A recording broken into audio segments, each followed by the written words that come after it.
Hello and welcome to the War Report.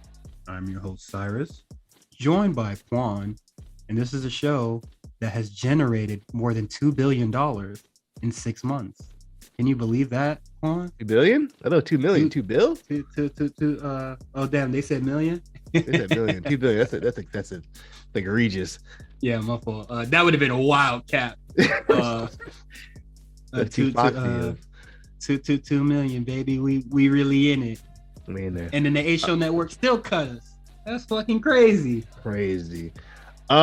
Merry Christmas. Happy holidays. What's up, man? We made it. Are you a Christmas guy?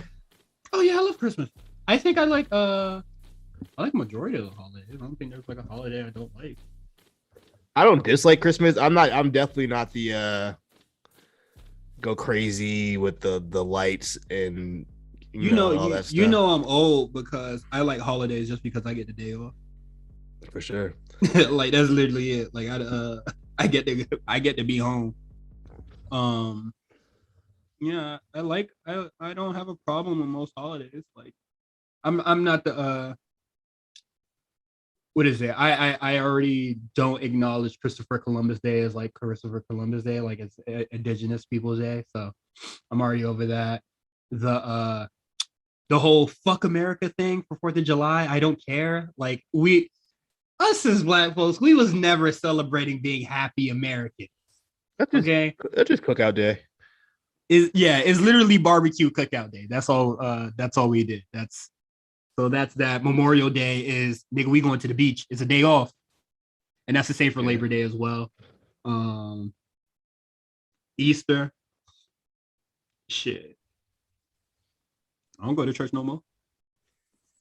When the last time you been to church? Yeah. Well, last time I've been in church? Shit, yeah. Probably like 13. That 13?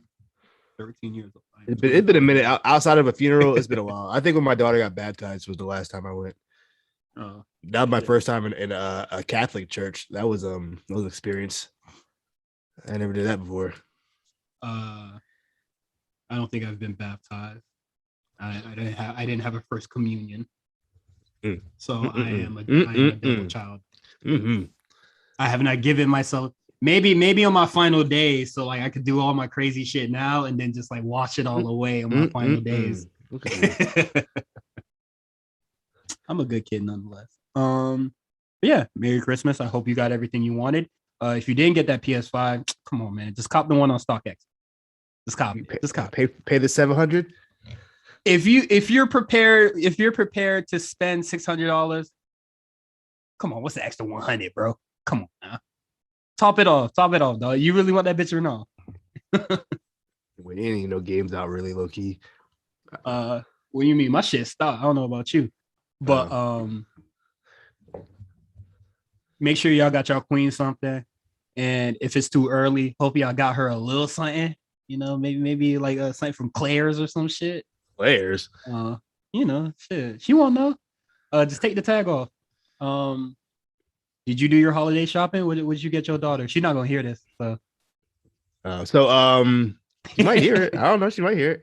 She listens to shit. Hear your ass capping? No, you're right. She be asking me. She's like, "Dad, can I hear the podcast?" I was like, "You ain't gonna know what the hell we talking about. I mean, if you really want to." That's literally every person I talk to about. Like, if you really want to hear it, sure, I'll give it to you. But you're not gonna know what the hell we talking about. This niche inside of a niche product we watch. I got her. She wanted a tablet for school, so me and her mom went halfsies and bought a tablet because her birthday was just 2 weeks ago. I ain't really trying to, you gotta relax. You probably gotta do the thing where you double up. Yeah, right. I ain't having it. But yeah, I'm not a big holiday person. I only buy a gift for my daughter, and that's it. Nobody else gets a gift. I don't buy nobody. If people buy me a gift, I'll I appreciate it. Hey, man, I'm not expecting one from anybody because I'm not getting anybody anything because I just don't. I'm not big on the only thing I expect on Christmas is my brother to get me something, the holiday check from work, and that's about it. Oh, and RNC Secret Santa. That's all. Mine already came in. I can't say what it is just yet. Can you say who you got it from?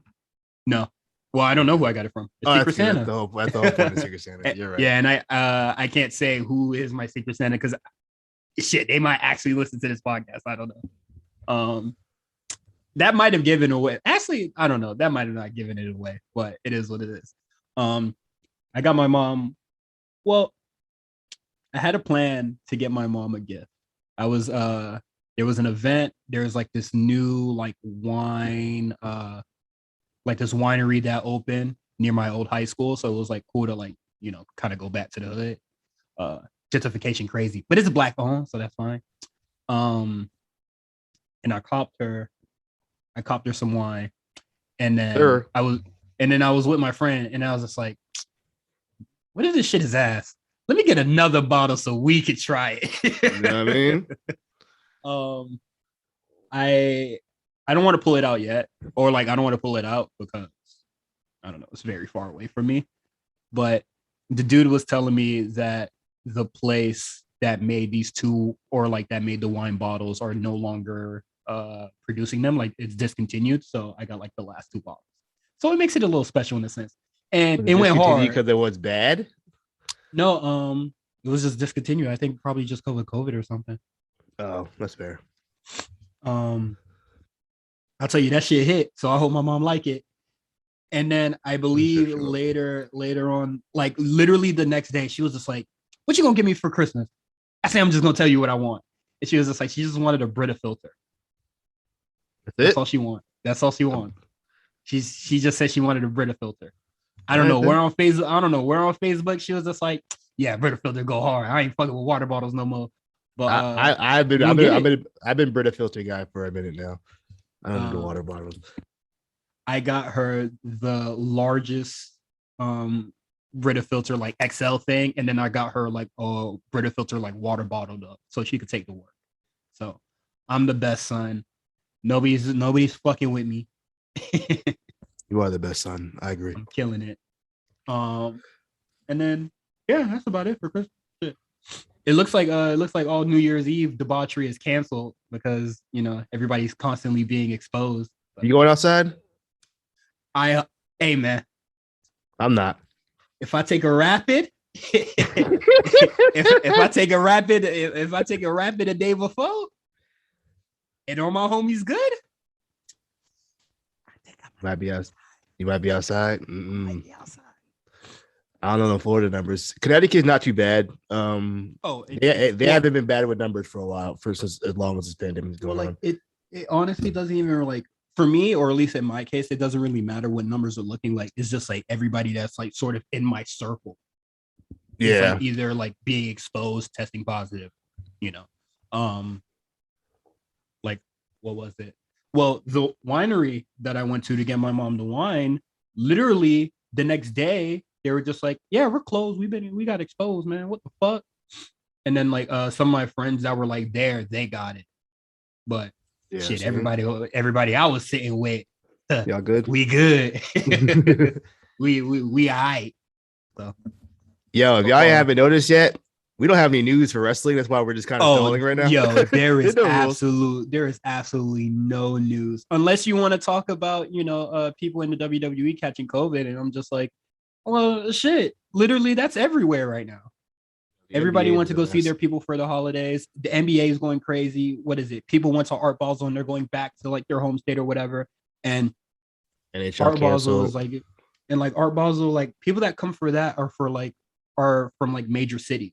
Yeah. So all those New York art galleries that came through, it went right back to New York with the bullshit. All the California people, they went right back to California with the shit. Chicago, they went right back to Chicago with the shit.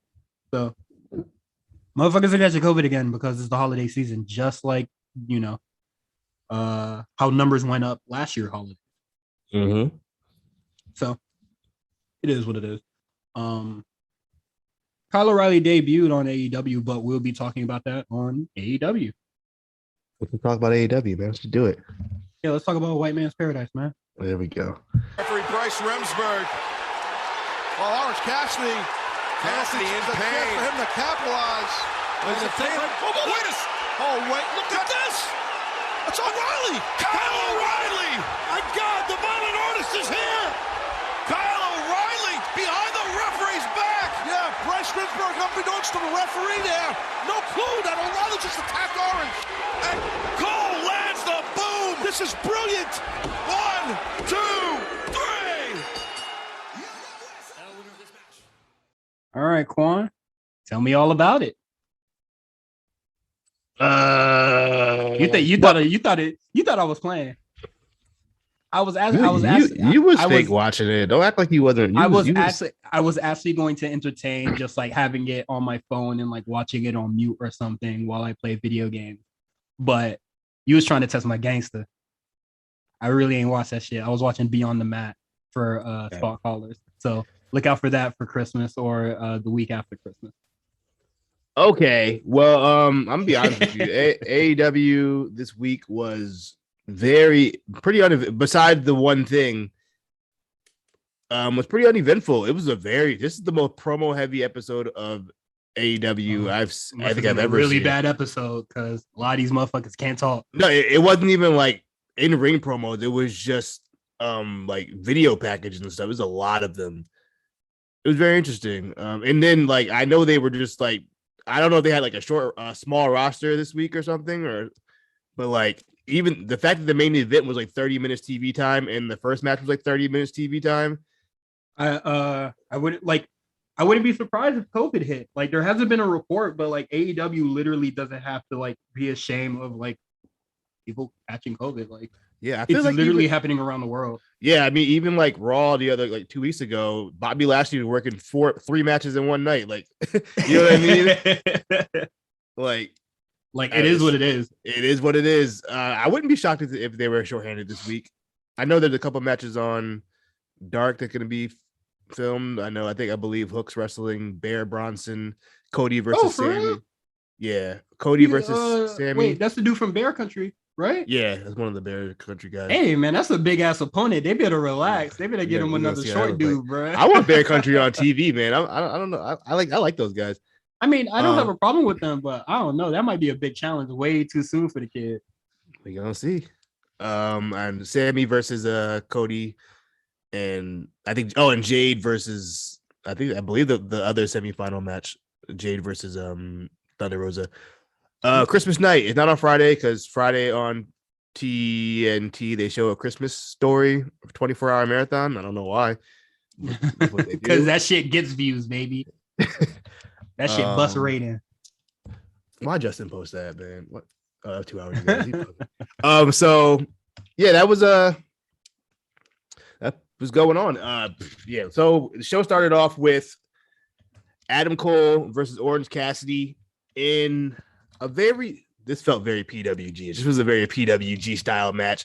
I mean, AEW's just PWG on TV, baby. I know, but like it was just like a lot of kickouts. Like at one point, Orange Cassidy kicked out of the Panama Sunrise. That move has lost a lot of value. That move been there. Like, even even in NXT, like that shit lost value, dog. That move has been nerfed to death. So everybody kicked out of that. It's damn near Sami Zayn Blue Thunder Bomb at this point. Yeah. If you want to join us on Patreon for patreon.com/the A Show RNC, we talk about TakeOver Portland, which has Adam Cole versus Ciampa, and Ciampa just like they're gassing up the surgically repaired neck all goddamn night, and then he kicks out of 2 Panama Sunrises, and then gets up like he didn't take just 2 Panama Sunrises. But keep going. Yeah, the match is whatever. It's if you like that style of match, you're gonna like this match. I think Orange Cassidy needs something extra to his character at this point. Me personally, I'm not really interested in Orange Cassidy that much anymore. He needs something else. Hey man, I've been saying it, like this character is gonna run its course. And it's starting to get there, in my opinion. You know what it kind of reminds me of? I always thought like the Santino gimmick ran too long, and I was like, he needed something more, even though he added like little extra things. Yeah, like I feel like he added little extra things out here and there, but it was kind of still the same old kind of gimmick, and it got kind of tired after a while. This is kind of how I feel with Orange Cassidy at this point. Well, like the gimmick's good. It's just that we've seen this. How much more can you really take this? And it's missing. It needs something else. I don't know. As long as the hardcore boys love it, I guess. But the main focus of this was what we all kind of expected. Kyle O'Reilly is officially all elite, and he came in, interfered for Adam Cole, and get the distraction to get the pin over on Orange Cassidy. So it looks like we got a little Undisputed Era reunion. And then the Young Bucks come out. They look at Adam Cole. Adam Cole looks back at them like, I don't know what to do. I'm in between two teams. So it seems like we're headed towards. If I were a guessing man, or someone who's watched wrestling for 20 years, I'd imagine that we're probably aiming for the Undisputed Era or whatever they're going to call themselves now against the Elite. With I'm assuming the Bucks and Kenny, if Kenny's coming back anytime soon. Mm-hmm. Also, those three, the Undisputed Era, will be wrestling next week on New Year's Smash. I forgot against who, but I know they said it at the end of the show. So look out for that. I saw a tweet earlier. Hold on. Go ahead. I could actually find it for you. I'll say, how do you feel about Kyle showing? Okay, so I'm not mad at Kyle showing up to AEW. Me personally, I think it's a better fit for him than I think the main roster of WWE, just because I don't think I'll never knock that man's wrestling ability. I think he's one of the best wrestlers in the world. I don't think he has that it factor. I don't think he has like everything else. Everything outside of the ring, I don't think he doesn't come off as very cool to me. He just comes off kind of dorky. But like I think in AEW you can get away with that if your wrestling is top notch and his wrestling is top notch. He's already surpassed like 90% of that roster. Just being there. But I wish they just didn't do the Undisputed Era thing. I hope this is like a kind of like a red herring and they don't officially just regroup as a group. Like I hope this is just like a, hey, we got him in here, but we're not going to have him do this. Kyle should be a singles guy. I don't want to see you wish. Oh, I don't want to see the Undisputed Era re-rocked in AEW. You wish. I'll say this about Kyle, like, echoed the same thoughts. Like Red Dragon, like, although Bobby Fish might not be that guy anymore, I think they're a really good team. I really do. I think Kyle O'Reilly and Bobby Fish, they absolutely really work well together. Kyle O'Reilly does have some really good matches as a singles wrestler. NXT, I saw a lot of people trying to like blame Von Wagner for bringing Kyle down. It didn't. Come on, it didn't help. It didn't help. I don't know. Yeah, he was already sinking, and then when they added, when they put him with Von Wagner, that's when they dropped the anchor that was around his ankle as well, and they just that's further down the sinking. But like, Kyle is a really good wrestler. Him as a babyface on NXT just really didn't work because it was like really dorky and like, sometimes really silly. Like a lot of the shit that he was doing with NXT, that shit would not really like pop a crowd. Pop a crowd in NXT. They didn't even care. Honestly, realistically, after the Adam feud, it didn't seem like people really cared what Kyle was doing. Especially when he didn't win the championship. They were like, okay, so yeah, it's cooked pretty good. And then so Kyle O'Reilly doesn't work as a babyface, but I do like him in, Undisputed Era where he can just be a killer. He could really just be that heel killer. But he couldn't do that on NXT because then you put him against the, some of the best heels that they got going on. Like Kyle O'Reilly as a heel or like a solo heel, I don't think he would have been as good as Finn Balor. He wouldn't have been as good as Ciampa. I don't think he would have been as good as Adam Cole. He can't promo as good as any of those guys, not even close. Yeah. So he definitely hit his ceiling in NXT relatively quick, whether people want to admit it or not. And I'm not even gonna call this a run from the grind situation. I think he caught up with fate. And he knew what it was. He knew. Yeah, he knew what it was. He saw the writing on the walls a long time ago. So fine, I'm cool with it. I just don't really care about Undisputed Era. Well, I'm gonna give it a chance. I'm not gonna say like this is dumb, but like I'm gonna give it a chance, see what happens. Well, if the matches are good, then it's all fine. But just like how I currently like really feel about this is just like, AEW is supposed to be an alternative, and then we're seeing Undisputed Era. We're literally seeing a WWE created property on your shit, and you can try to make the excuse or whatever that okay, Kyle O'Reilly and Adam Cole, they have Future Shock, and then Kyle O'Reilly and Bobby Fish, they have Red Dragon, but those three people were never a unit. Previous to And WWE. You could try to run that shit as well, but guess what we're referencing here? Whenever you talk about these three together, you say Undisputed Era. Who the fuck made Undisputed Era? Don't try to be like, you don't know anything outside of the WWE this. Kyle had on a black and yellow t-shirt, so you know what I mean? Like this is they're obviously pushing the Undisputed Era motif. This is a WWE created thing on AEW. I don't want that. You know what it is? I don't want this to be like a when NWO joined WWE situation. Well, shit, we already getting a lot of that shit already. Yeah, I'm just like, I don't know. I don't know how much more after this the Elite match. I don't really know where Undisputed Era really goes from there. Unless you want to do like them versus Pinnacle or something, I guess. I don't know. Oh, brother. The them versus Death Triangle would be cool if Phoenix doesn't kill one of them or himself. I feel like they're in two different places in AEW. I guess. Well, if the Red Dragon is going to be, if Red Dragon is going to be the team, I guess I'm cool with that for the tag division.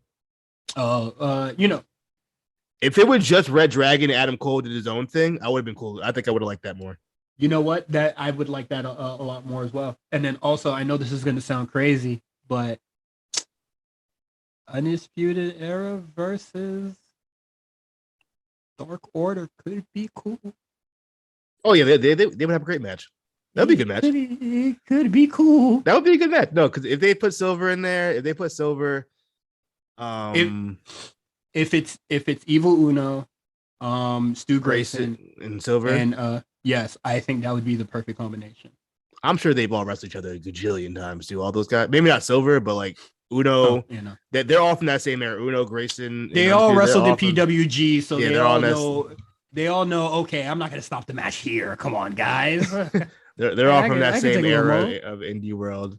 John Silver's a little bit later, but yeah. But that was that. Let's move on. Kyle O'Reilly is all elite. You see, I can talk about this shit without watching it, man. Come on. I'll see you on TBS, bro. The semifinals to the women's TBS tournament. They officially said the final is going to be on TBS, like we assumed, which is why they were stretching this out for so damn long. Nyla Rose versus they could have just announced this like a lot later, but I feel like if this was like happening around like Chris or like it might have got lost in shuffle if they did that. Yeah, or just like the holiday shuffle where they're just like doing a lot of pre-tapes and shit like that. Yeah, because this is what this felt like. This match was cool. It was fine. A lot of ref distractions. I don't really have much else to say about it. It's a fine match. Ruby Soho wins. So it's going to be Ruby Soho against either Jade Cargill or Thunder Rosa. Which match would you prefer? Thunder Rosa, because Jade's really not there yet, and I don't really trust Ruby Riott to elevate Jade at all. Yeah. Is that fair? That's fair. No, that's fair. Okay. That's all I really got. The match was fine. Nyla Rose looked good, but yeah, I didn't like. There's like 3 different like ref distractions in this match. It's okay. Very AEW special. Protect Nyla Rose. I guess. I mean, I don't know. Let's see what else happened. Anything else important? That was pretty much the two. Besides this, there's just the main event, which was the FTR and MJF versus Punk, Darby Allin, and Sting. Excuse me. I saw Sting I saw Punk looking like a goddamn nerd, bruh. That is the only thing I saw.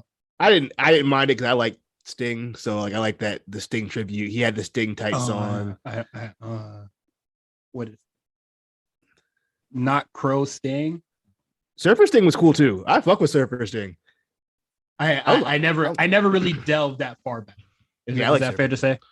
That's fair. Yeah, because I like Surfer Sting.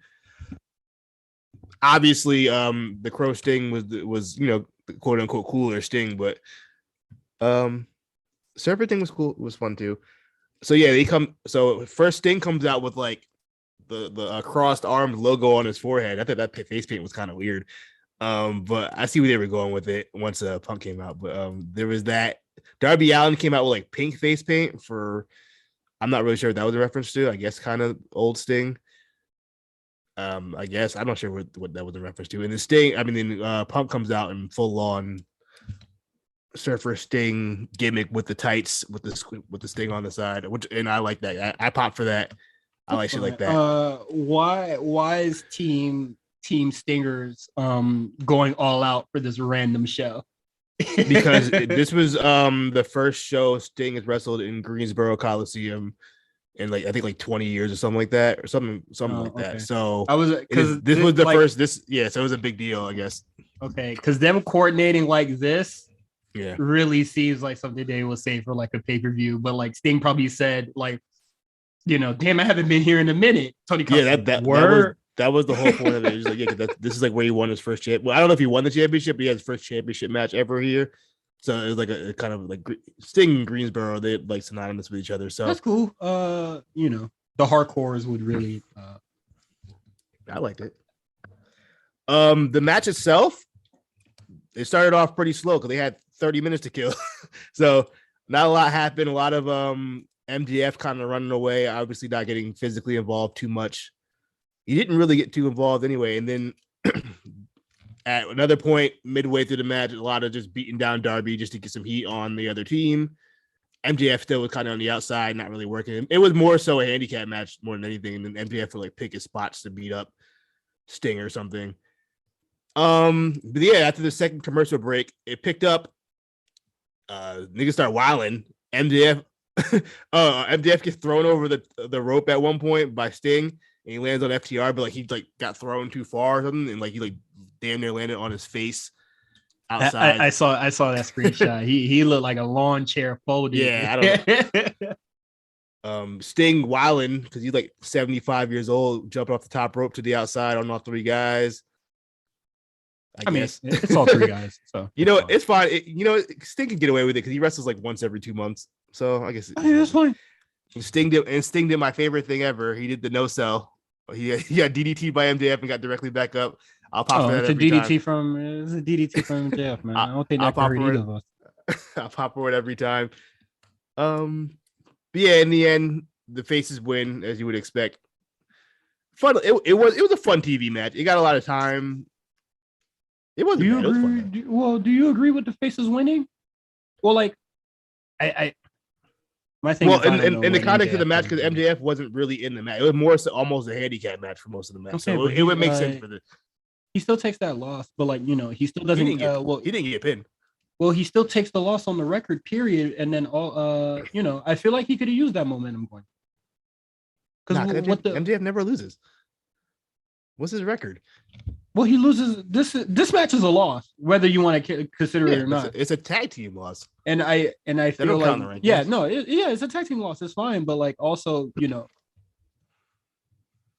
he loses the opportunity to get that momentum going forward because because it's not like he's in the title picture right now. It's still him and Punk kind of going at it. So. No, that's fine. He can still use that momentum against the, But why can't Punk the legend of CM Punk? Why can't Punk get some momentum? Because Punk is a legend. What is Darby Allin and Sting about to do with this momentum Punk got for them? What do you mean? I don't know what Darby Allin's doing right now. He just kind of what are they gonna do? Well, I guess he's still. I guess they're still feuding with FTR and Tully. I think Pinnacle should really won this by slimy memes or some shit like that, and then Punk can come out whenever they do a live show again and come out really hot, you cheating son of a bitch. I'm gonna make sure that shit don't happen again, motherfucker. Some shit like that. I'm fine with it. It was a feel good. It's Christmas. Yeah, Darby not even in the top 5 on the rankings, so it don't even matter. Yeah, that nigga a loser. That's fine. That's just how I think. Maybe that's fine. Let's get into these quick hits, man. Quick hits. All right, there's 3 because I'm gonna keep it on everything with video packages. Brian Danielson and Hangman Page, great promo. Well, fun. It was more Brian healing it up. He pretty much is like, "Hey, we're having another match. I'm not wrestling anymore until January 5th, the TBS episode. So Then it's gonna I ain't be gotta watch. See you on TBS, baby. So he said that they're gonna have another match and they're gonna have judges. I think AEW did this before, right? Didn't they do this before? Or was it NXT? Somebody had a match with judges not too long ago. A couple years ago. It might have been AEW because I think it was early. It was Jericho versus Cody, I think. Or something like that. It was early. I think it was early they did the judge thing. And I'm sure it's an AEW thing because this is stupid. yeah, I don't get the judges thing. And the judge is stupid, and then it kind of just like lets me kind of like know as well that they might like do another time limit draw, and then let it be like a ref's decision as like a form of like protecting. Like, come on, Quan, you think this is like? If they do another hour-long match, oh my god! Well, it probably won't be an hour. It'll probably be like 30 minutes or something. It might be the main event with like TV time remaining. And then like they'll probably go like 35 minutes and then like do the ref decision. I don't know. That's cool to you, dog. No, I didn't like when they did the draw the first time. So okay, well, would you take a DQ finish instead? No. I don't want to. So you cool with the judges, dog? I'd just rather have Brian lose. But if it's between the judges and a DQ finish, you taking the judges? No, when they did the judge match last time, when they did the judge match last time, the judges weren't even a factor in the match. So maybe it was keep it that way. All right, but Quan, what, man? You and me got a rematch, dog. Would you want it to get to the judge's decision, or would you want it to be? I am anti. Well, then there'd be no point in having judges if it's a DQ anyway. Look, I'm anti DQ finishes. I'm not saying to have a DQ finish with the judges there. I'm just saying, would you like what finish would you prefer? Hangman beats Brian Danielson clean. That's what okay. Yeah, I would prefer that as well. Because honestly, shit. Just let Brian get it, because they already fucked. No, I don't want to do that. Because they already fucked up by letting Brian challenge for it twice already. No, I don't want to do that. Brian, like a lot of people that challenge for the AEW title, they lose and they go back down. Brian didn't lose. Well, he didn't win neither. Exactly, so he gets another shot.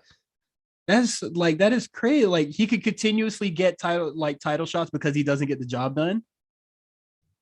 Well, the first title. That's kind of crazy. That's kind of crazy though, right? The first match he get the champion was right. It was not a champ. That was only his first ever championship match. But that's kind of nuts though, right? Not really. If he drew, then he didn't lose. Nobody won, so nothing changed. If I'm in the NFL and my team gets a draw, I'm still in the same spot. You get that. You get the. What is it? Well, shit. One, it'll go to overtime. Yeah, but after overtime, no one wins, and it's a draw. Then you just get the extra thing on your scorecard. Yeah, so nothing changed. I'm not mad. I'm not mad at them doing the rematch that way. Well, like, I just feel like they did Brian and Hangman too soon, because I think that was Moxley. I think them losing Moxley was the reason this happened. In all honesty, I think the plan. The plan probably gonna be Moxley Hangman or something like that to that degree. I mean, and they had to switch it. You're right.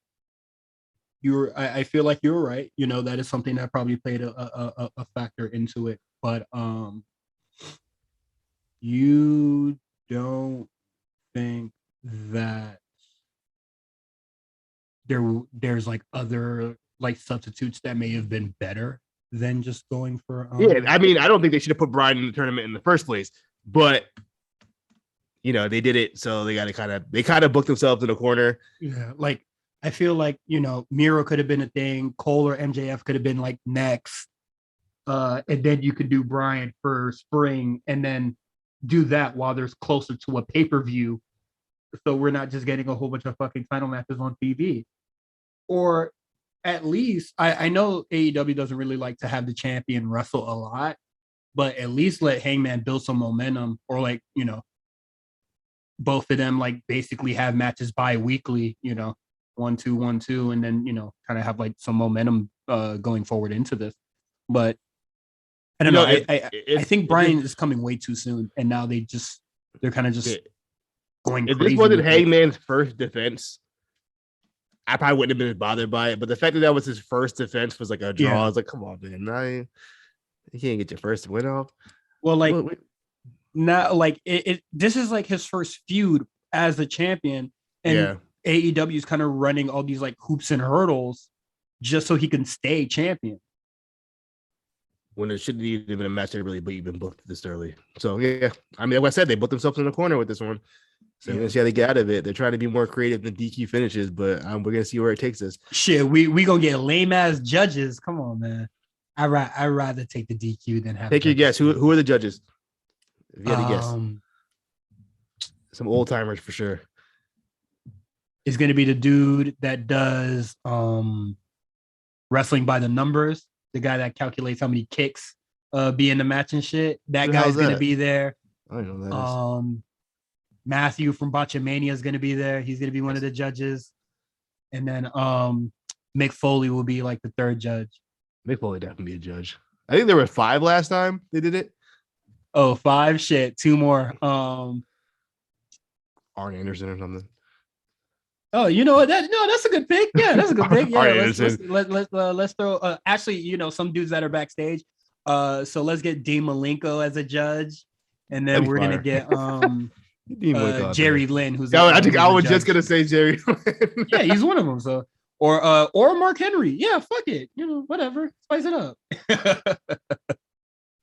All right. Well, let's keep it pushing. Next, we get another a squash match from Wardlow. Squashes the captain Sean Dean. Who and the fuck is Sean Dean, bruh? That's he's from the Nightmare Factory. He's one of the top of the class, the first class. It was like him, Shotty Lee. Oh Lord, I wonder what being how easy it is to get the top of that class. So this is his first match on Dynamite this year. So that's probably why you have no idea who he is. He's been on Dark a couple times here and there. Okay. Yeah, it was he powerbombed him 10,000 times, and then he pinned him, and then Sean Spears came up and took the heat because they're still teasing this Wardlow leaving the Pinnacle situation. Oh, that's where they're going with this? Yeah, I feel like it's been like that for a while now. This has been a very, very, very slow burn. This is the slowest of burns. This is like they don't know what the fuck they doing. It was a very, very slow burn. That's cool. That's fine. And then the rest of the show was just like, you have something to say about that? Or for 2022, I hope I really do. Like, I'm being super serious, not joking at all. I hope the best for in AEW. Like, I'm not gonna say like go to WWE or not. Like, I really hope that they do something. They do praise him very highly on commentary, though. I do think they have an idea for Wardlow. They praise everybody very highly on commentary and do nothing with them. Yeah, I guess so. Like it, I like. Sorry to really shut you down like that, but like, there's a lot of people with potential on AEW that they really just don't use, or they just get put into like very odd positions. Like, I do think that like everybody on Team Taz, even like, don't kill me, guys, really don't. But like, even when like Brian Cage was like there, like. Yeah. I thought they could have did it. I think they could have really did a lot with Team Taz, and it just never really got there. I think Dante, like, they had an opportunity to really do something with Dante Martin last week, even if it was like Punk like screwing him over, and then getting Dante Martin winning that. Like, I think I would go over MJF. That wasn't happening. I mean, if it was like a dirty win or like by shitty means, then sure. But Dante not a heel. Well, he kind of teased the thing with like, it doesn't have to worry about him being a heel. I think it should just be Punk trying to fuck with MJF, so he like costs him the diamond ring, and then so he can't use the diamond ring when they get into the match, so he loses like one of his like cheating tools in his arsenal. I don't think AEW they do distraction finishes. Well, they like do distractions, but they never like the cause of the finish. Yeah, like that's like it's fine to do it once in a while. Like I know we had like it's like if they would have did it like if they would have did it last week and they didn't do it again for like another 3 months, I'd be like, well, goddamn, you show some motherfucking restraint because it's really easy to just really do like distraction or like DQ finishes to get shit done. It's a very cliche finish style that I think WWE does to death. There's another one I think WWE I think does to death. They don't need to do those. So yeah. I'm kind of happy AEW doesn't do it. After that, we had promos after promos. Britt Baker had her little holiday address with Tony Schiavone, and I don't remember what the hell she was talking about. She was talking about Riho and saying, you know, she's the best, yada yada, and then Tony pointed out that Riho, she never beaten Riho, so we're gonna see about that. So that match is coming up at one of the big shows they have. They have like 3 big shows. I don't even know which one's which. I think next week on New Year's Smash, if I'm not mistaken. Oh no, Battle of the Belts. I apologize. Battle of the Belts, which is on Saturday, January 8th. Let's see what else we got. Hey, that's cool. Griff Garrison versus Malachi Black. Griff Garrison dies. That's all I got from that. And then commentary is like, we have no idea why Malachi Black, what his motive is, and I said, me either. Yeah, pretty much it. Yeah, my man is said Bray Wyatt territory, boy. So yeah, that's that on that. I hate it had to be him. Shout out to Griff Garrison for the good promo last week, though. That's all I got. But yeah, that's pretty much it. That was the episode of AEW. The rest of the show was a lot of just video packages and shit. Dan Lambert cut a promo talking about, you know, it's kind of the same thing he's been talking about for the last few weeks, how Tony Khan, you know, like unless you're an EVP, he doesn't give a fuck about you, and he's holding. He'll give a shit about me, man. he holding the Men of the Year back. And well, shit, kinda. I think they're gonna be doing a lot right now. Low key, he was spitting some bars. I ain't gonna lie. He's always getting some bars off. He's always been spitting, even though you know, it's just the messenger and how he looks. But next week on AEW, we'll be getting Best Friends versus pending name. Adam Cole. Best Friends. Thank you for Adam Cole, Bobby Fish, Kyle O'Reilly. We get Thunder Rosa versus Jay Cargill, and then Eddie Kingston, Santana Ortiz versus Daniel Garcia in 2.0. I feel like they literally had that match last week, just with less people. I mean, with more people. Yeah. So I don't think that would be anything interesting. And then Jim Ross will be back. So they should have let him come back for the TBS show. Let him spend time with his family during the holidays, dog. I think he's just eager to be. I think he's been very open about he'd much rather be at work ever since his wife died. The wife passed. I feel like this is kind of his family at this point. Does he not have kids? I don't know. I don't know his family life like that. I'm sure he does. You want to see, man? I don't know, man. But yeah, that was pretty much it. Fuck that guy who put up that offensive sign during the Nyla Rose match. That dude with the very transphobic Nyla Rose sign. I hope very bad things. I really hope bad things for you. I hope you eat a battery or some shit. Tony Khan and AEW, like AEW security is very, very lax. So they must be. That was a blatantly transphobic sign. That wasn't even like hidden. Like, motherfucker, they was not playing. that was not even close to like subtle. That was full on like, hey, this. Yeah, and you're like, nah, chill, bro. Right in front of on hard camera, bro. But I'm sure they're pretty reactive about shit like that. Like I will give AEW credit. They don't stand for that bullshit. I don't think the sign that sign wouldn't even make it into a WWE show. Hell no. They would have smoked the fuck out that shit. That's like a sign you see like in 1998. Yeah, that is definitely one of the. That's a 1998 ass sign. Yeah. Yeah. Fuck that dude. I hope they make a statement about it, like for real. Like Tony Khan, like say something. We won't tolerate that. Shoot, Nyla Rose is probably gonna say something. She'd be clapping back. No, that's fine, but Nyla Rose, they can say all like as much as they like, but I feel like they said something before, and then we still saw that sign tonight. I really do think that Tony Khan should step up and really say something. I'm sure they will. Let's put out a statement. Yeah. Fuck that dude, man. Don't be transphobic. Don't be homophobic. Don't be racist. And be vaccinated. Be a good person. Don't be like Grayson Waller. So let's get into NXT. You get vaccinated? No, I just meant be a good. Don't be like being a good person. I don't know his vaccination status. Grayson Waller. I was really trying my best to segue into NXT. What do you do? Excuse me, Grayson Waller? Digital exclusive, yeah? You need some of Grayson Waller. Just like AJ Styles wanted some of Grayson Waller tonight. The money fight. Everyone wants some clout from me. Let's be real. Who's everyone talking about? Are people talking about Dexter Lumis? No, they're talking about Grayson Waller. Are people talking about Papa? No, he's at home washing his action figures. I'm here every week stealing the show because that's what I do. LA Knight? I took his car and his girl because that's what Grayson Waller does. And as for AJ Styles, if he wants to join this list, he can be my guest. Because everyone else here is about We Are NXT. Grayson Waller is NXT. Is that good enough? Yeah, you happy now? Yeah. You got your minute from Grayson Waller. So, NXT 2.0. This was a cool episode, I guess. I don't know. I wasn't really invested. I didn't take my nap before it, so I was just like, I'm kind of tired watching this. The show was decent.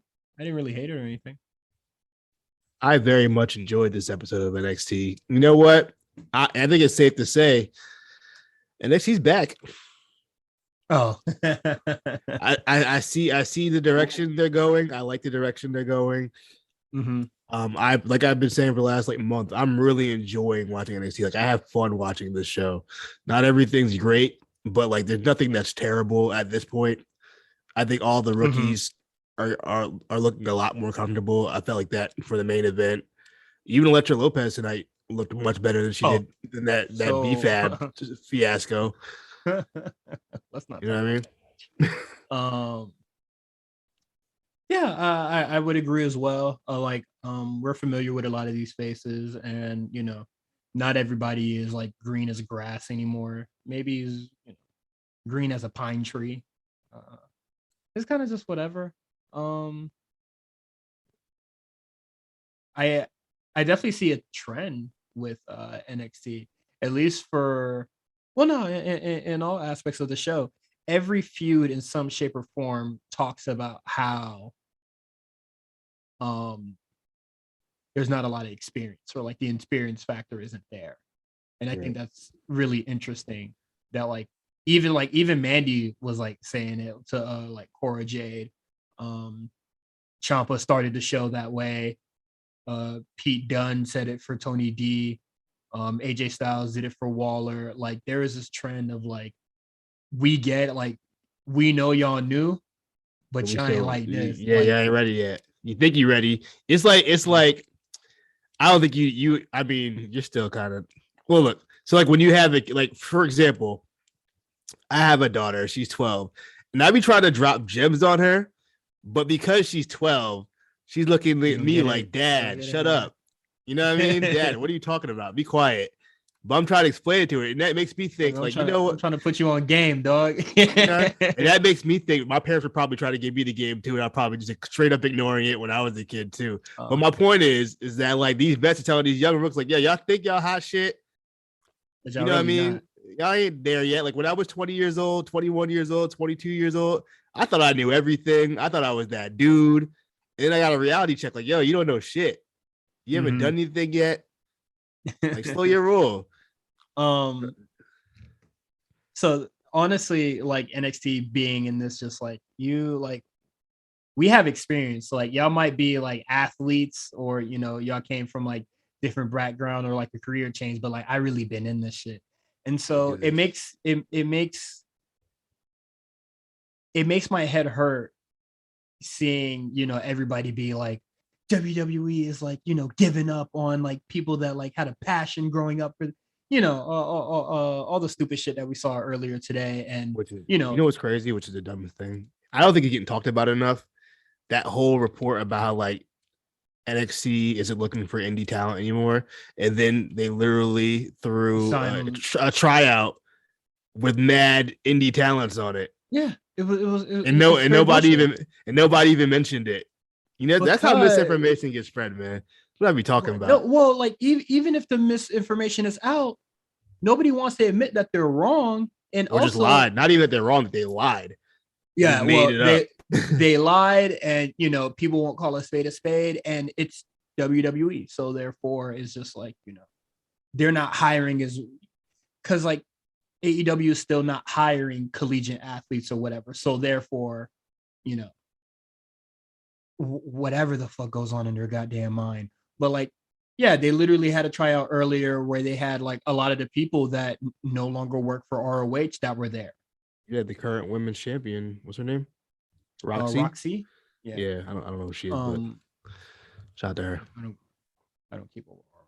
I haven't for a very long time. But yeah, just shit like that, like it's funny and weird, and they still are. Like Soya Sikoy is an indie talent. Like he was like on the indies before they signed. Like a lot of Hell, even when we interviewed Carmelo, he said Trick Williams was on the indies for a minute. I didn't even know that. Like, you know what I mean? Yeah, like there's a lot of people that are on NXT 2.0 tonight. Yeah, that were indies. That were on the indies. You know what's even crazier? Like even look at it.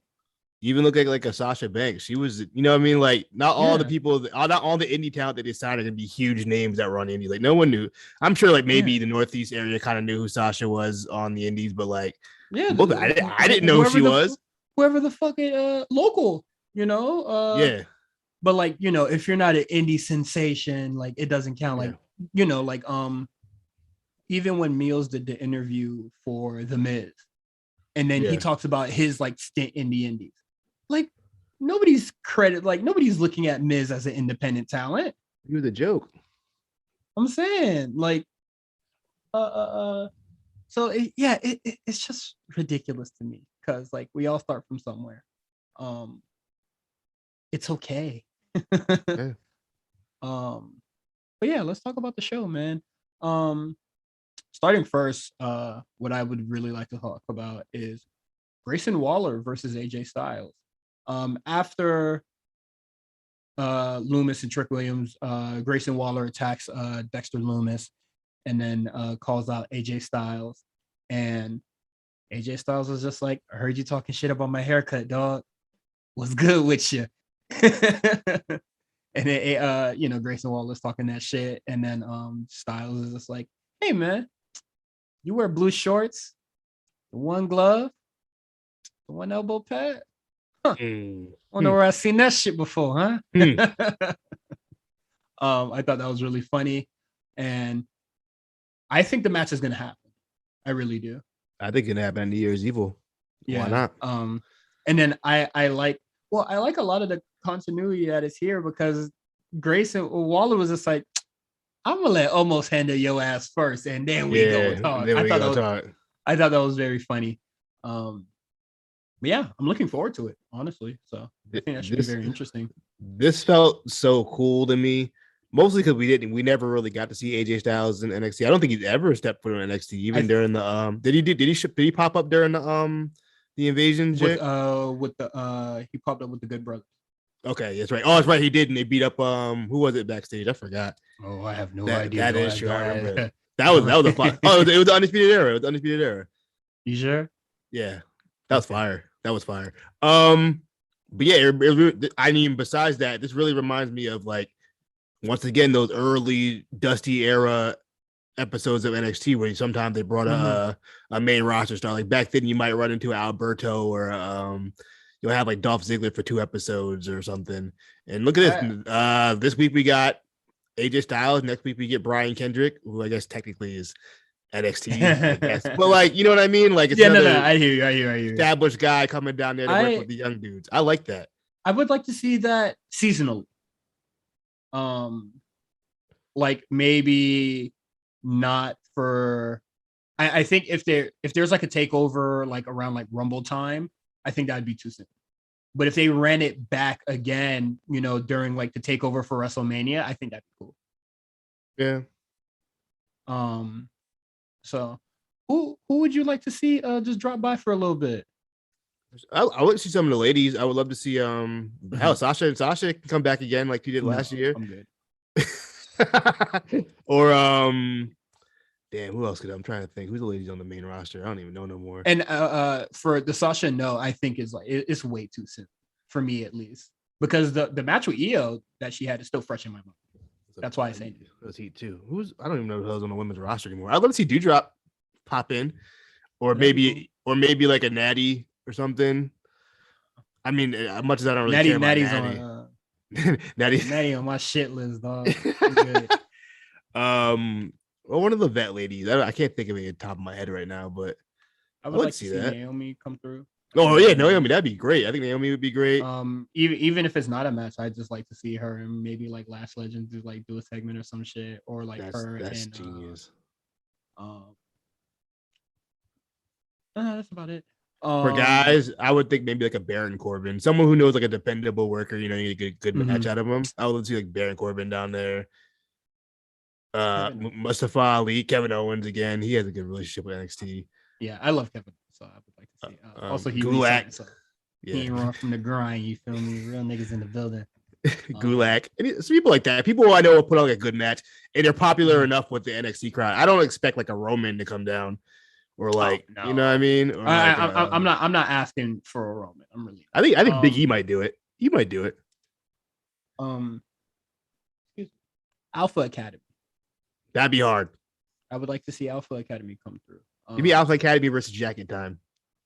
I don't know why. I'm good with that. Maybe against anybody else except Jacket Time and Country Niggas. Like those are the only two people on my list I don't want to see in a match right now. Yeah, I would love to see some people come through. Moving on, our main event, Tony D'Angelo versus Pete Dunne. I would say my review of this match is I will forget that this match happened. Well, I disagree. I think that was a really good performance. Well, not a astounding performance, but it was like the best performance I've seen from Tony D'Angelo. I think he added more moves to his repertoire. I think he kind of finding an identity in the ring. He seems like the suplex guy. Like I think they're really trying to push that amateur background thing with him.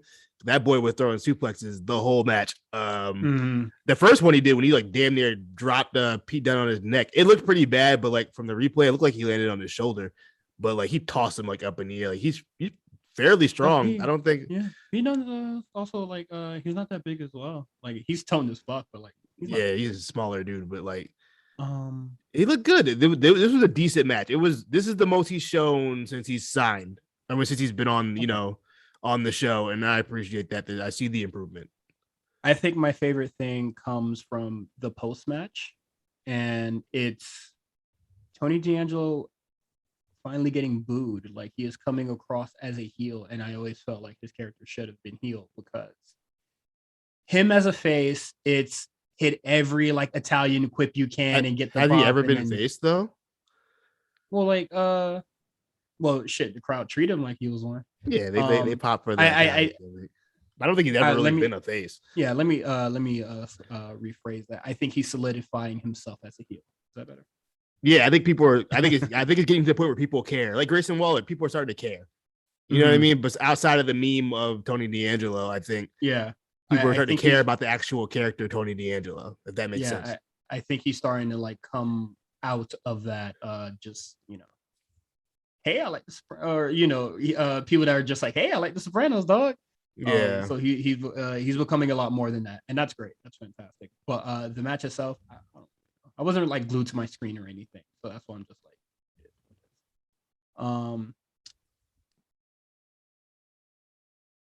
like, okay. Moving on, we got the Creed brothers versus Grizzly Young Vets. And I thought this match was pretty cool, but I don't know what's going on in this tag division, dog. Like it's like it's a mishmash of bullshit. When is the Dusty Classic coming back? You think they should like probably announce it like for New Year's Eve or something. Yeah, they usually do it early in the year. When did they do it this year? Did they do one this year? MSK. Oh, that's right. MSK doing it. Okay, that's when the heat started. Yeah, because I would think when they debuted. Okay, yeah. So yeah, probably the beginning of the year. I would say probably they probably announced it New Year's Eve. Yeah. So because if the Dusty Club is announced fairly soon, I'm giving it to New Year's Eve. Honestly, if it's not announced, all right. Actually, I'll give it till the week after New Year's Eve, at the start of at the top of the year. It should be announced, in my opinion, because these tag matches just being everybody kind of like running interferences or, just ending in a big old brawl or whatever. Just have the fucking Dusty Classic, dog. Would you have win it? Grizzly Young Veterans.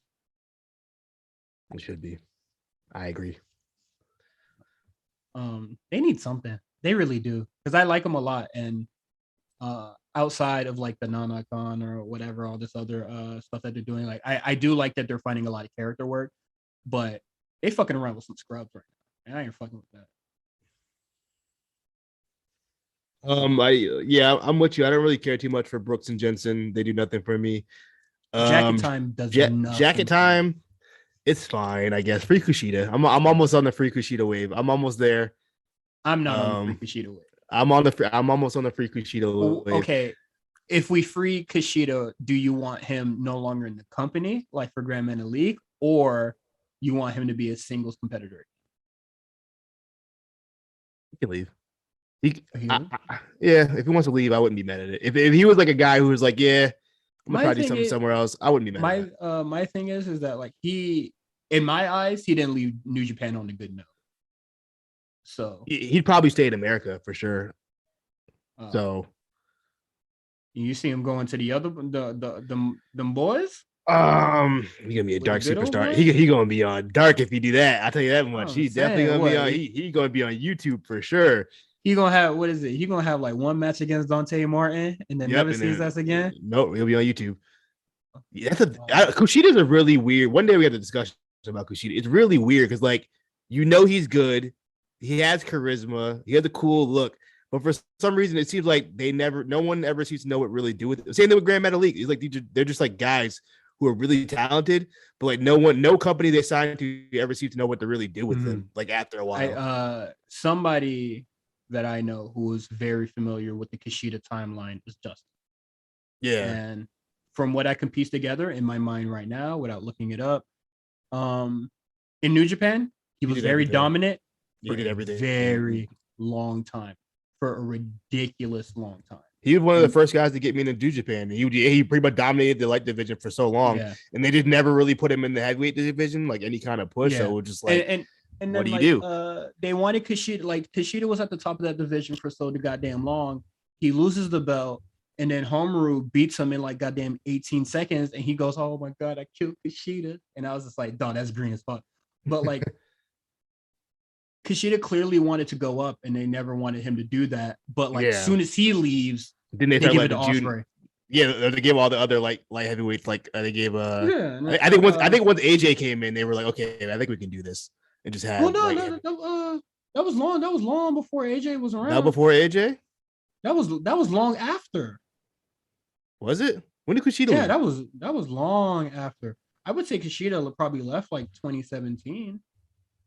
2017, 2018. You're right, because AJ was there 2015. Okay, you're right. Yeah, I'm bugging. I got my timeline all messed up. So, Kushida's like wanted to be a heavyweight. He wanted to wrestle different people or, wrestle Okada. And then they never wanted it to happen. And then soon as he leaves, they let Ospreay do it all willy-nilly. And then they let Homaru do it. And now, COVID hit. They were just like, oh, fuck it, y'all better get in there. But it is what it is. Moving on, we get the debut of Trick Williams versus Dexter Lumis, and I thought this match was fine. I thought it was cool. He didn't look too bad in there for me.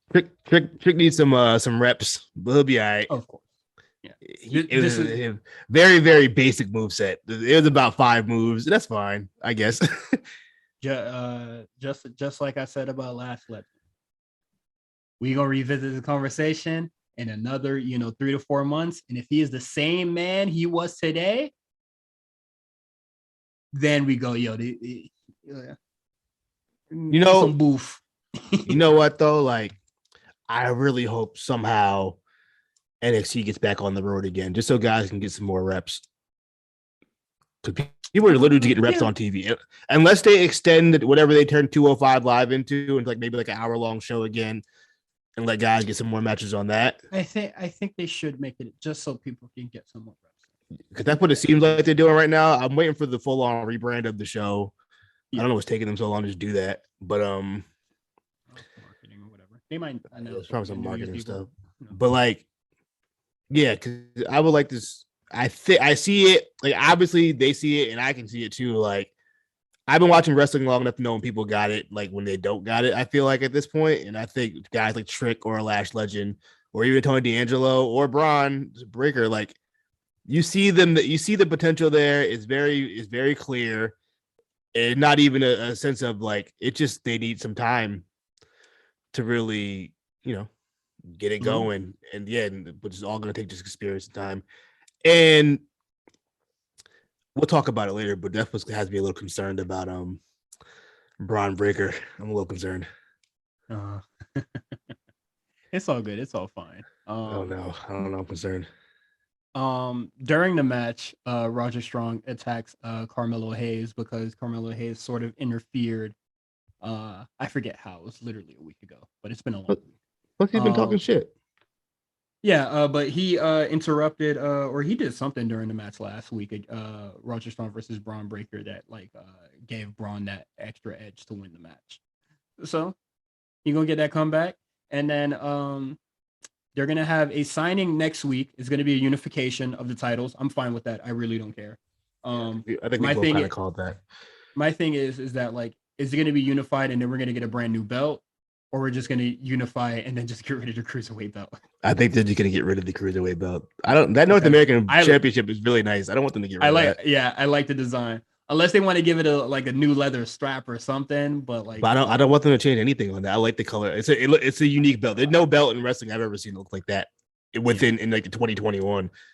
Yeah, it's really good. So we'll see what happens there, and then they'll be having the champion versus champion match, the unification match at New Year's Eve. Looking forward to that. RIP cruiserweight division. I mean, shit. Is there any cruiserweights left? No. And then at the top, not the top of the show, but at the start of the show, we get Dakota Kai and Raquel Gonzalez and their street fight. And I'll say when they were brawling, I was just like, yeah, drag that hoe and throw her to the wall. All right, now it's your turn. Drag that hoe, throw her to the wall. A big backstage brawl kind of guy. Well, actually, I did like the start of it where she was trying to kill her with the goddamn cart. But when it was in the picture, I was just like, all right, come on, guys, why y'all doing this? Because it was just all right, drag that hoe, throw it to the wall. All right, now do it. Your turn. It was just ring around the rosy type shit, and I was just like, this isn't exciting for a picture. That's it. That's a little nitpick because I actually like the match a lot. I did like the match too. It's pretty brutal. I hope this was an unofficial loser leaves town match. Please, I'm begging you. Yeah. Let Dakota go. Free. Let Dakota go, man. Just let her do her thing on the main roster. Yeah, and then Liv Morgan needs an opponent. Liv Morgan needs a lot of things. What is it? Some people are already speculating online that Dakota Kai is going to be leaving the company, and I feel like she just recently re-signed not that long ago. I'm not bugging. Who knows? But I think our inside source was just nah, I think she's gonna stay, dog. So she never gave me any vibe that she didn't want to be there. She's over it. They treat her pretty well. Last year, she had more matches than anybody on NXT. And then when they said stop playing video games, Dakota said, "I." Yeah, sorry, I could play without streaming. Yeah, it was just like, hey man, I could play with my boys without being on Twitch. Yeah, Or it's like fun. some niggas. And then Raquel Gonzalez calls out Mandy Rose, and they go to commercial break, and then she calls out Mandy Rose again. And I was just like, why they do that? Because they also did that for Grayson Waller too. Um, so I thought that was like I'm assuming he would just talk. My guess is that I'm assuming they were just talking shit while the commercial was going, and it came back and just like, hurry up, what you waiting for, or whatever. yeah, The fuck, but keep the crowd yeah, because I know for sure they was just watching Raquel go what is it, just pace back and forth while they was like hooking up the aux cable or trying to find the video to play. But we come back from the commercial break, and then Cora Jade comes out saying a lot of nothing, honestly.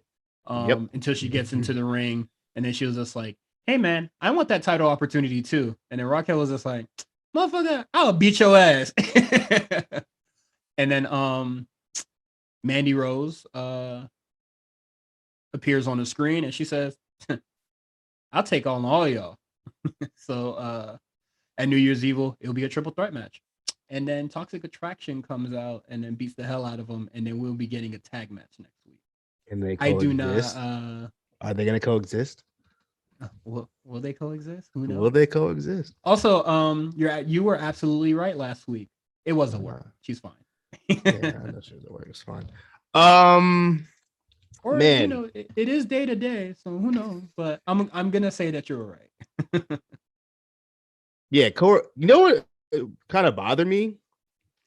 The crowd when Cora Jade came out. They're still on that "you can't skate" shit.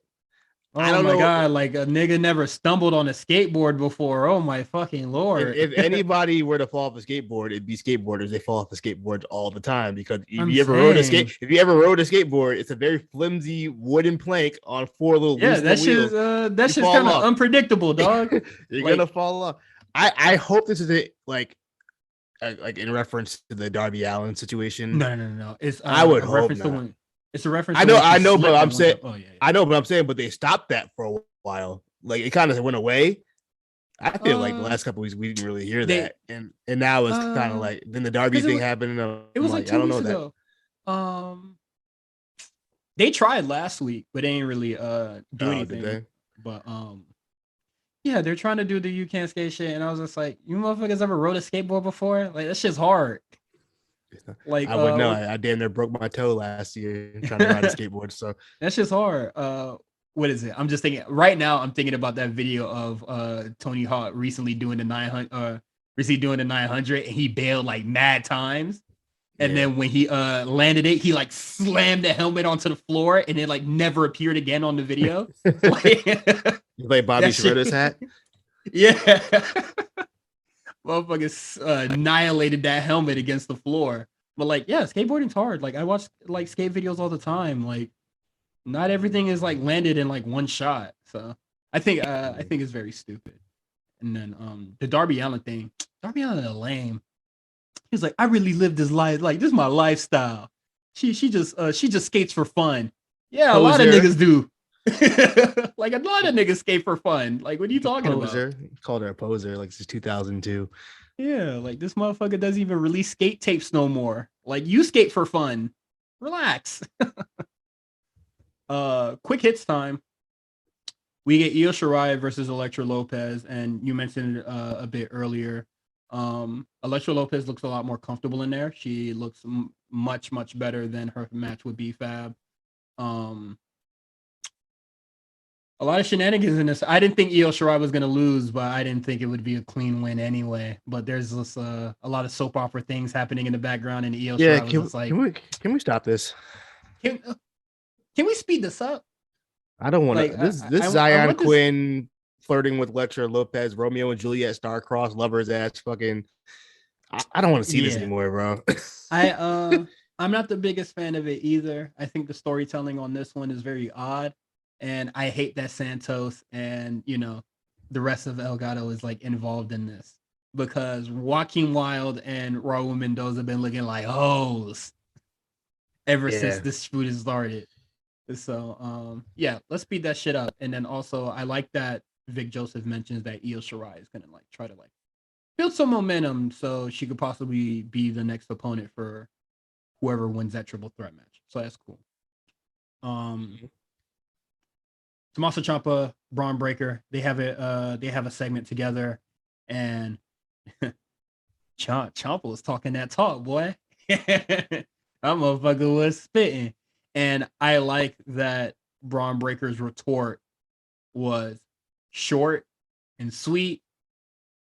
And, you know, he didn't try to overextend himself or try to, you know, really go promo for promo. So I thought that was fine.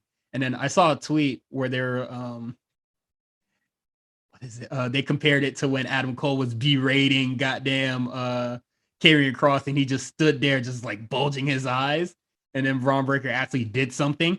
Right. So I'm scared, man. I'm very scared. Like if they do this rematch, I feel like Braun's gonna win it, and I just don't think he's ready to do. I don't think he's ready for that championship yet. I don't think he's ready to be that main guy for a brand. But I feel like they're going to do this, and we're gonna see if he sinks or swim or not. I hope he proves me wrong. If so, yeah, I think he's Ciampa was getting that part across. Like he was just like, "Motherfucker, you better do it." Yeah, you know, if you're gonna do this, you better do it. I think he was really shooting on him, like, "Yo, hey, don't fuck it up this time." Yeah, don't fuck it up. I think he needs a new finisher. I still don't like that body press slam, whatever the fuck. Or where he just like hoists them in the air. Yeah, I don't like that. Oh yeah, I think it's stupid too. It should be a power bomb or some shit. Power bomb, a lariat, something just hard hitting. Yeah. Steiner recliner. That's fine. I'll do that. It's too flashy. So it could be a signature. Like yeah, it could be like I don't mind it being a signature move. Obviously, like when like, Goldberg used to do it, but like it's just I don't know. It is what it is. And then next, we have Brian Kendrick versus Harlan? Question mark. What the fuck Joe Gacy gonna do? Like it seems like my favorite IG thotty, Harlan. DM me back, bro. I can't. That man is shameless on Instagram. Dog, he really is shameless. This nigga is thirsty. I don't get it. I mean, it's working. You see all the people he be having his comments.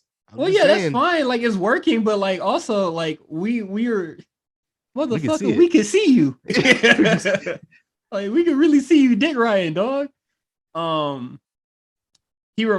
when I look at Harlan, bro, he reminds me of goddamn Jimmy, from Grand Theft Auto 5. Michael's son. I haven't played Grand Theft Auto 5 in so long. I couldn't even tell you, Jimmy. I haven't. Is that the one who's played by Danny Tamborelli? I don't know, but do you know who Danny Tamborelli is? Absolutely not. Oh man, you gotta get on your Pete and Pete, your old Nickelodeon knowledge. You wouldn't understand before your time. I like cartoons. Pete was terrible, by the way. But nah, he reminds me of Michael's son. But yeah, it's just like whatever. It is what it is. That's NXT 2.0. Next week, I think we should definitely be doing our year-end list. Getting that all together. Can you please send me your documents? Because when Justin asked me, hey, so what are your like top 5 AEW matches? I can only think of 2 off the top of my head. You want the spreadsheet? Yes, I would like the spreadsheet just to know like what's you, big dog rated matches. Because I think we would probably like feel the same on a lot of the top matches on there. I got you. I'll send it to you. Oh, thank you. I'll send you my email after. And then that's it. Follow us on Twitter. You can follow Quan, the Comeback Spot on Twitter. You can follow me, Cyrus, on TWR. And then you can follow the A Show at the A Show RNC on Twitter. You can also subscribe to us on Patreon. Patreon for wow, I haven't messed it up in so long. Oh man, the streak is over. Patreon.com/the A Show RNC, where you can get shows like Patreon exclusive shows like Spot Callers, Invasion Diaries, and other legendary runs and other miscellaneous wrestling content. You could get you could watch our interview of Carmelo Hayes. You can also watch our other interviews with Bianca Belair, Drew McIntyre, Big E, and The Miz. And you get the weekly shows. A show, Rewriters Room. Well, Rewriters Room is seasonal, but they be releasing weekly. You get those shows early, and with a little extra content on top of it all. The little extra content that we'll be having for this episode, we will be talking about NXT TakeOver Portland. It was suggested to be watch viewers' choice for spot callers, and somebody wanted to see it, so we're gonna talk about it instead. And it was an interesting show. So if you're not on Patreon, see you next week, man. Sorry.